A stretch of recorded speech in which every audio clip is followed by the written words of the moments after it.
Hello and welcome. We start with what went down at the Oval Office yesterday.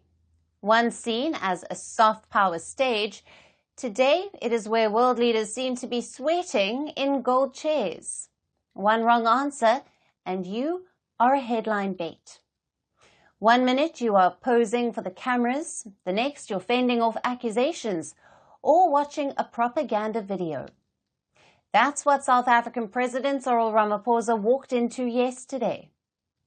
Thank you very much, everyone. It's a great honor to be with the President of South Africa, President Ramaphosa, and he is a man who is certainly in some circles really respected, other circles a little bit less respected, like all of us, in all fairness, like all of us. We all like that. Soon after the cordial handshake, the tone inside the Oval Office shifted. The usual small talk between the heads of state gave way to something colder. US President Donald Trump entered into an explosive confrontation with his South African counterpart. Trump had the lights dimmed, a flat screen was wheeled inside the room, then Trump pressed play. Now, what followed later felt less like a briefing and more like an ambush. The clip was Trump's way of proving that his white genocide claim is correct. Excuse me, turn the lights down, and just put this on. It's right behind you, Johan. There's nothing this parliament can do. With or without you, people are going to occupy land. We require no permission from you, from the president, from no one. We don't care. We can do whatever you want to do. Who are you to tell us whether we can occupy land or not? We are going to occupy land. Yeah. South Africa occupy land. That's who we are. You, from the president, from no one. We don't care. We can do whatever you want to do. Who are you to tell us whether we can occupy land or not? Can withdraw my membership from this useless parliament? Yes, Honorable Member. Must never be scared to kill. That 4-minute video compilation contains scenes of speeches by opposition figures in South Africa, namely Jacob Zuma and Julius Malema. Both of them were seen inciting white persecution. Then there was a drone footage which showed graves of purported Afrikaners marked with white crosses. So the idea was to paint a disturbing image of South Africa. And those people in many cases are being executed. They're being executed. And they happen to be white, and most of them happen to be farmers. And that's a tough situation. I don't know how you explain that. How do you explain that? They're taking people's land away, and in many cases those people are being executed, and in many cases it's not the government that's doing it, it's people that kill them and then take their land, and nothing happens to them. As the video proceeded, Ramaphosa watched with a laugh on his face. He then turned to Trump and asked this. Have they told you where that is, Mr. President? No, I'd like to know where that is, because this I've never seen. Let me clarify that. Yeah, let me clarify that, because what you saw, the speeches that were being made, one, that is not government policy. We have a multi-party democracy in South Africa that allows people to express themselves, political parties to adhere to various policies, and in many cases, or in some cases, those policies do not go along with government policy. Ramaphosa refuted Trump's false allegations. He firmly rejected the discredited white genocide narrative and said it was dangerously distorted. Ramaphosa reminded Trump that crime affects all South Africans regardless of race, and land is not taken away from white farmers.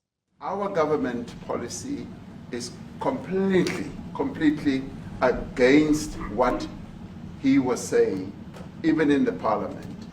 And they're a small minority party, which is allowed to exist in terms of our constitution. But you do allow them to take land.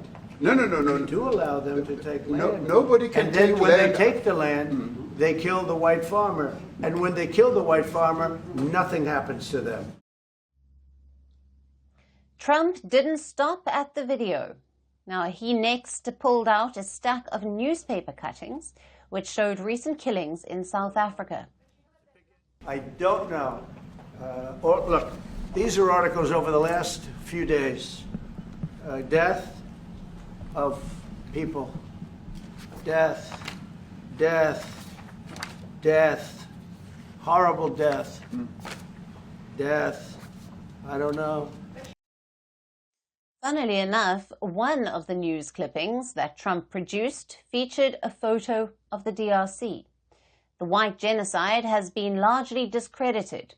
It is a conspiracy theory.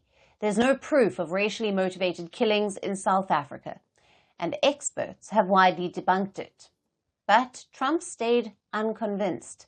A few days ago, he resettled a group of Afrikaners, despite America's global freeze on asylum seekers.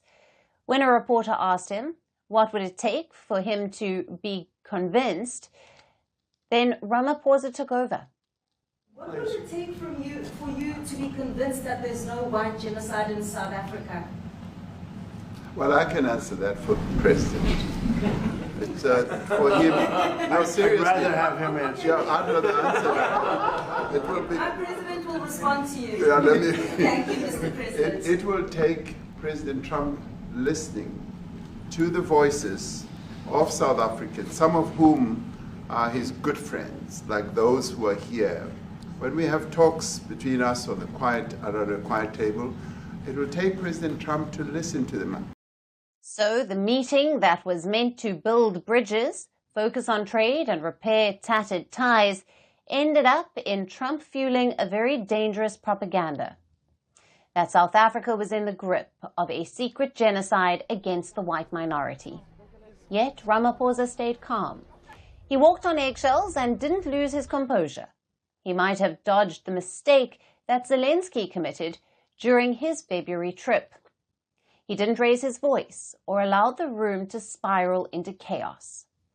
But this was the closest yet repeat to what had happened with Ukrainian president.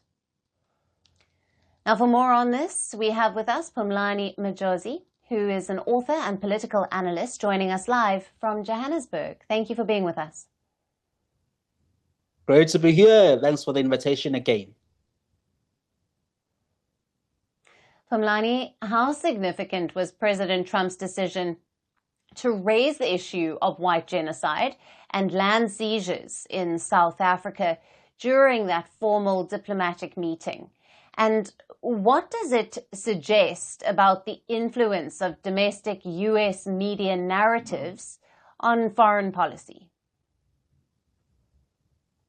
Well, it seems like the two men were in the opposite ends as to what the meeting was about. Our President Ramaphosa came through to Washington, D.C. to basically push for investment and trade. That was his goal. That was his push. He spoke a lot about that. He was eager to discuss that I want to reset the relations with the U.S. from a trade and investment perspective. It seems to me that President Trump was not really keen to talk much about that. His focus was to show the levels of violence in South Africa during his meeting with him, which is what we saw.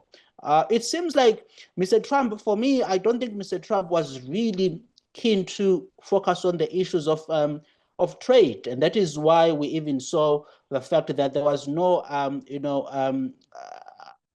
a joint press conference after the meetings that were held, because that was not really his focus. He wanted to focus more on the levels of violence. Now, I need to say something very important here, that as I've said on your show, I don't think there's a white genocide in South Africa, but we do have a serious problem of violent crime. And Mr. Trump is highlighting that. Yes. When Ramaphosa came into power back in 2018, our murder rate in South Africa, one of the highest in the world back then, was about 35% per 100,000 people. Today, as we speak, the number is about 45%. per 100,000 people. We have countries like Kenya, where it's just 5 per 100,000 people. So there are serious levels of violence in South Africa, and you know, when it comes to the issue of farmers being attacked, every farmer suffers attacks in South Africa, right? Thank you so much for being with us and for sharing your valued insights on this latest story out of the US with President Ramaphosa's visit there. At Firstpost, we are choosing to hold on to accuracy. That means we won't always be first. We may not get you your breaking alert, but what you will get is what we owe you, and that is the truth. Verified, checked, and cross-checked.